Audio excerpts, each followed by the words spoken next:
Bonsoir, donc je vais vous parler de cet organe assez méconnu qu'est le clitoris. Et pour entrer dans le vif du sujet, je vais vous montrer quelque chose que j'espère que vous connaissez tous. De façon populaire, le clitoris, c'est ce petit bouton rouge là, vous voyez, c'est marqué glans. C'est le gland du clitoris. Et populairement, on dit que le clitoris, c'est ça. Alors nous, médecins, on savait que c'était pas que ça, mais on ne savait pas vraiment comment c'était fait, puisque en fait, la première anatomie exacte du clitoris a été réalisée en 1998 par des Australiens, notamment le docteur Helen O'Connell, qui est de l'université de Melbourne. Et je vous ferai remarquer que 98, c'est la date d'arrivée du Viagra, censé traiter les troubles de l'érection chez les hommes.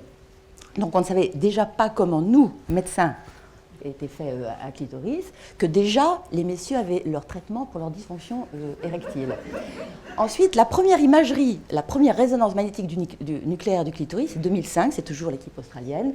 2008, on a fait l'échographie du clitoris. Et 2010, on s'est amusé, entre guillemets, à faire l'échographie d'un coït. Alors, suivante, s'il vous plaît. Juste pour vous montrer ce que c'est que réellement un clitoris. Le petit gland de tout à l'heure, il est là. Donc vous voyez que c'est vraiment la petite partie émergée de cet énorme iceberg qui est le clitoris. Alors, il est formé, il faut faire un petit peu d'anatomie, c'est un peu casse-pied pour ceux qui n'aiment pas la médecine, mais il faut quand même en faire un peu.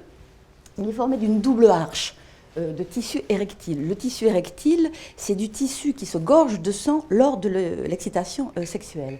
Donc le clitoris est formé d'un corps caverneux, vous voyez, qui longe sur la droite, là, la branche ischiopubienne du pubis. Il est formé d'une paire de corps caverneux et d'une paire de bulbes qui entourent partiellement le vagin.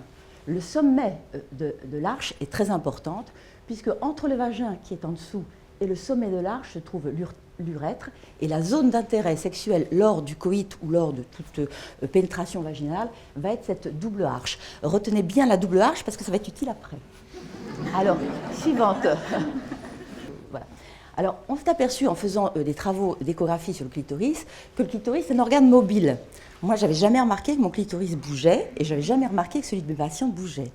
Et en fait, c'est très important parce que lorsque le périnée se contracte, en clair, quand on demande à une patiente de serrer les fesses pour contracter son plancher périnéal, eh bien, tout le clitoris bouge.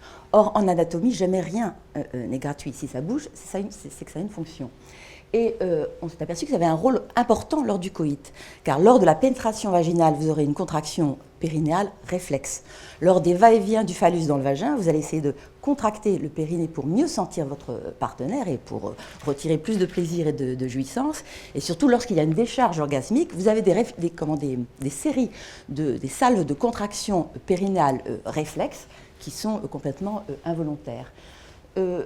À partir de ça, on s'est donc intéressé ensuite aux pénétrations vaginales. Comment est-ce qu'un clitoris peut se comporter sous une pénétration vaginale?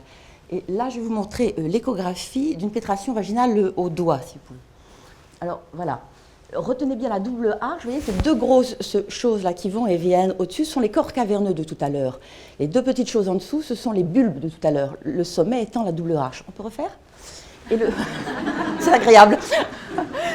Et la chose ici, c'est le doigt de la patiente, à qui on a demandé de poser son doigt sur la partie antérieure basse, la plus intéressante, la plus agréable de son vagin, sur son fameux point G.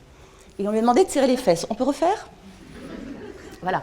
Et vous voyez que quand elle serre les fesses et quand elle frotte la partie antérieure de son vagin, eh bien en fait, elle stimule la double arche du clitoris.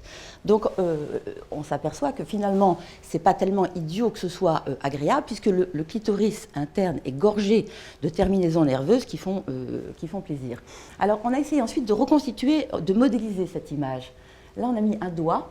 Alors, vous retrouvez ma double arche du clitoris, le vagin en rose, l'urètre en jaune. Les petits machins rose bonbon, là, c'est des glandes de Skene, c'est autre chose.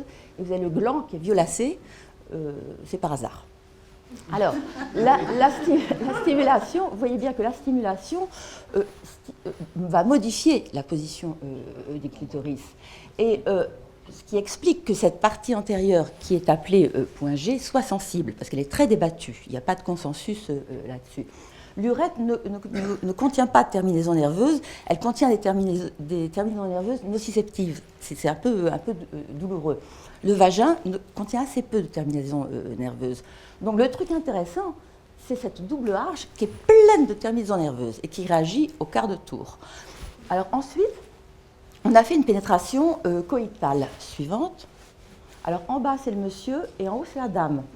Là, c'est la tranche du pénis. Alors, dans une tranche de pénis, vous avez encore, je ne suis pas castratrice, encore, voilà, vous avez donc les deux corps caverneux, le corps spongieux, et vous voyez bien que là, le pénis est dans le vagin, encore, va et vient, et en haut, le clitoris commence à être salement stimulé, puisqu'il grossit, encore un petit peu plus, il grossit, et le simple frottement entraîne des phénomènes vasomoteurs qui vont gonfler ce clitoris, qui bien que quelquefois, on sait très bien que durant l'amour, la vulve est exposée à l'extérieur et peut avoir quelquefois, peut vraiment doubler de volume.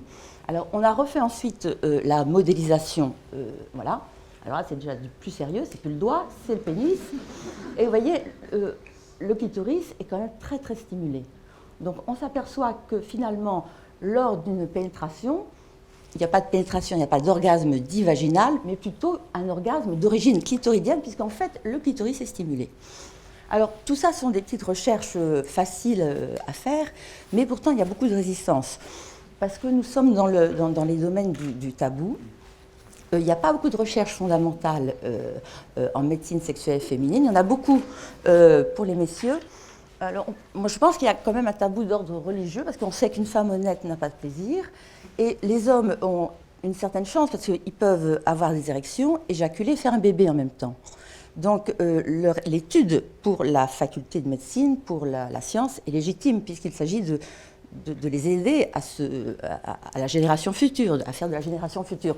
Pour nous, le clitoris ne sert qu'à la jouissance. Et l'orgasme est beaucoup moins légitime.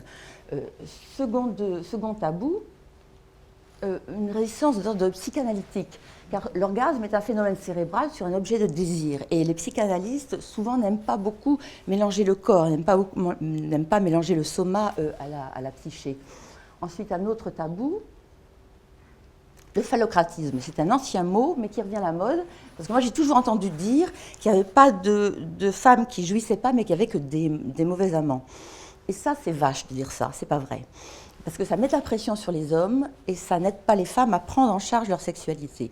On dit souvent se donner à un homme. Personne ne se donne à qui que ce soit. C'est un échange. Il faut vraiment que les femmes savent se servir de leur clitoris, de leur vagin, aussi bien qu'un homme pourrait se servir de son phallus. Enfin, un autre et dernier tabou, c'est la crainte de la médicalisation. Il y a aux USA une tendance qui est de dire qu'il ne faut pas médicaliser la sexualité féminine. Et Leonore Kiefer, une psychologue, dit « sex for our pleasure or their profit ». C'est-à-dire qu'elle a très très peur que les universités, pas que les universités, que les laboratoires mettent de l'argent et distribuent leurs pilules un peu n'importe comment pour donner de l'orgasme absolument aux femmes. Alors c'est une position qui peut se tenir si on donne n'importe quelle molécule pour être des donneurs d'orgasme, mais c'est un peu difficile d'entendre que les hommes ont le droit à quelque chose et que nous ayons le droit à rien du tout en cas de dysfonction. Mais pour cela, il faut faire de la science fondamentale, il faut étudier la fonction, la dysfonction et traiter. Alors enfin, il y a aussi une recherche assez frileuse, et la recherche frileuse est spécifiquement française, car dans tous les autres pays d'Europe, ils ont des structures de recherche de médecine sexuelle féminine. Nous n'avons rien encore vu venir. Voilà ce que je voulais vous dire sur le clitoris et ses recherches. Merci.